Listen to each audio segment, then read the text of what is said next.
The backlog of games on my PS4 and 5 is stupid. Of the roughly 5,300 titles currently available for sale on the PSN store, I own 1,020 of them. A tally which doesn't take into consideration the physical discs I own that I've yet to even open. As far as my collection goes, 332 of those games are hidden because I've either snagged the platinum, or they are VR titles which are installed on a PS4 used exclusively for PSVR. The only time I hide a game is in one of those situations, which as of this video leaves 688 games I still got a 100%. That's quite a few.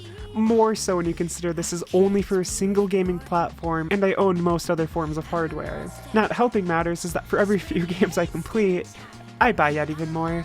It's an ever-growing list that is entirely out of control, and at this point it's likely I'll never beat, let alone play them all.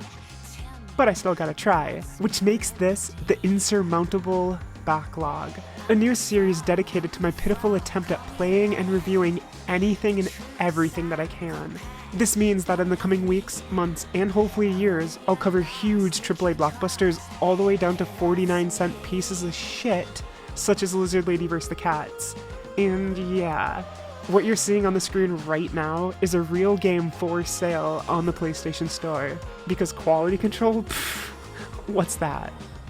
But that's enough explaining the purpose of the series, so let's show the number representing my current backlog and jump right into review numero uno.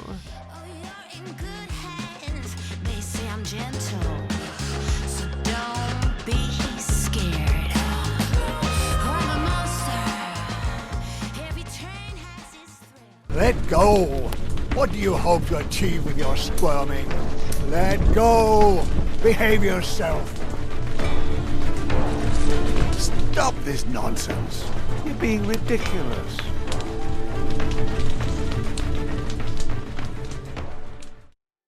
A Juggler's Tale is a delightful little narrative-based side-scrolling puzzle platformer that was designed by a group of 3 students in Germany at the Film Academy Baden-Württemberg. Listen, German's a stupid language. America. Anyways, I went into this title with next to no expectations, and I walked away pleasantly surprised by how much I enjoyed it. It is brisk, as I finished it within 2 hours, meaning I'll have put more time to the making of this video than I did the game itself, but I don't count that as a knock against it. Although, given how short it is, its asking price of $17.99 USD might be a bit steep. And even getting it on sale for $12.59, which is what I did, I'm not entirely sure I can justify the price for most people. But personally, I didn't mind too much. Clearly a lot of heart went into the experience, and that goes a long way for me.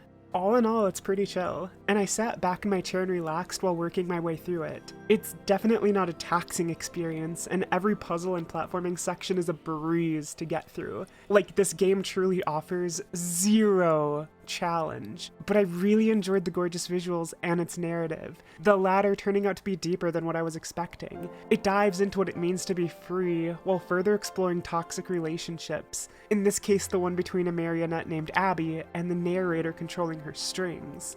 I was actually surprised by the route the story went. It kicks off fairly whimsically, and the opening cutscene is carefree and tonally comforting. But before too long, it becomes clear that something is not quite right with the narrator. Roughly 20 to 30 minutes into the game, you can choose to save a trapped wolf, and as Abby is tugging at the strings, the narrator tells you to stop, expressing that the wolf has lived a full life. It's only after you freed it that he becomes outright furious, picking you up and scolding you for not doing as he says, demanding that you listen to him because otherwise he can't save you, setting up a toxic dependency of sorts. It goes only darker when he stresses that we shouldn't care what happens to the wolf and that it was old and useless. Just trash for some dogs to eventually eat. Furthermore, he's upset that Abby would dare play hero, probably because it's an expression of her free will and he wants her to be docile and obedient, something that becomes apparent as the levels progress. The narrator actually has a deep-rooted hatred for both Abby and her quest for freedom, yet interestingly, at key moments he will save her from certain death, holding her up by the strings that bind them together, an action that only adds to the game's theme of toxic relationships. He clearly loves the dependency he is thrusting upon her and the power fantasy it gives him. But at the same time, it left me wondering, what is the cost of freedom?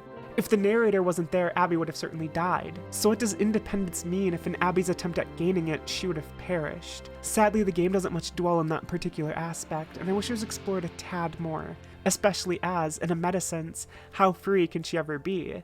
She may break the bonds of the narrator, but she's still bound by the controller in my hand, forever doomed to be a marionette in one form or another. But that's enough philosophizing about a student-made side-scroller. Let's talk about gameplay. Do you smell that, Abby? That's death. The world's perfect.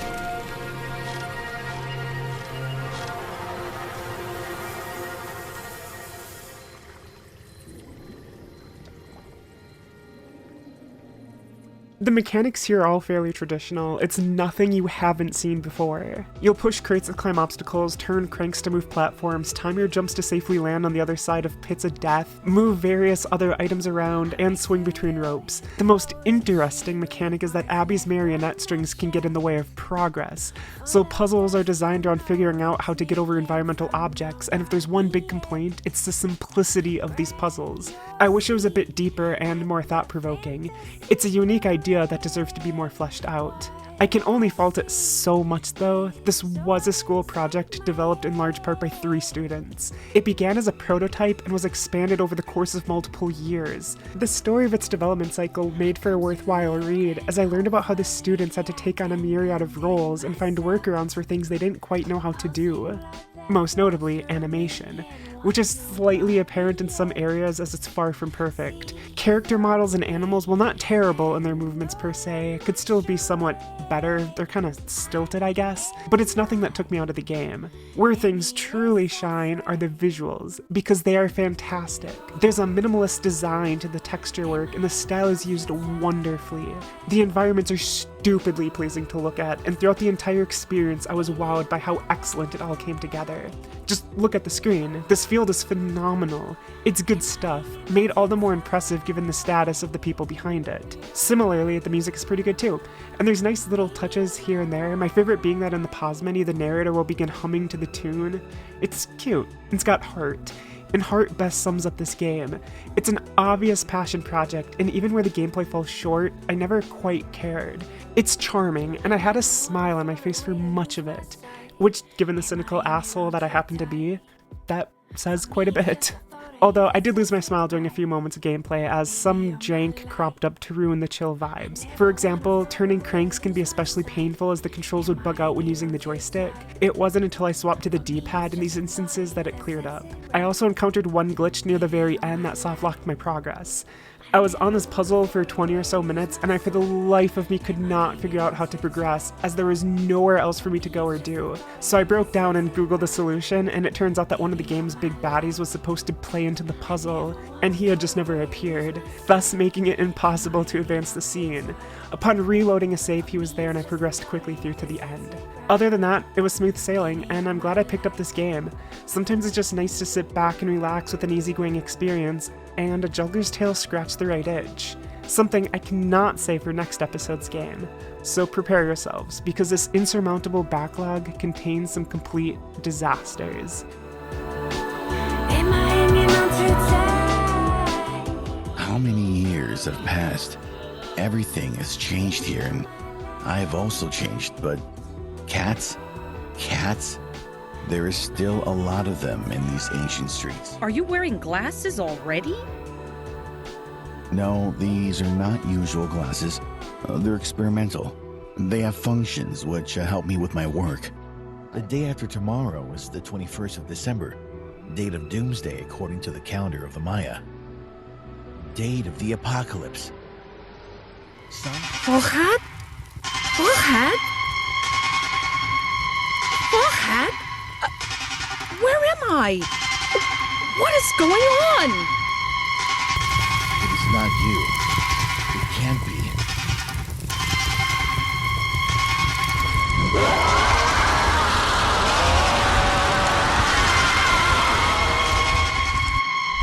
I have come here to write the scenario for the movie about our old city. Okay, I'm gone.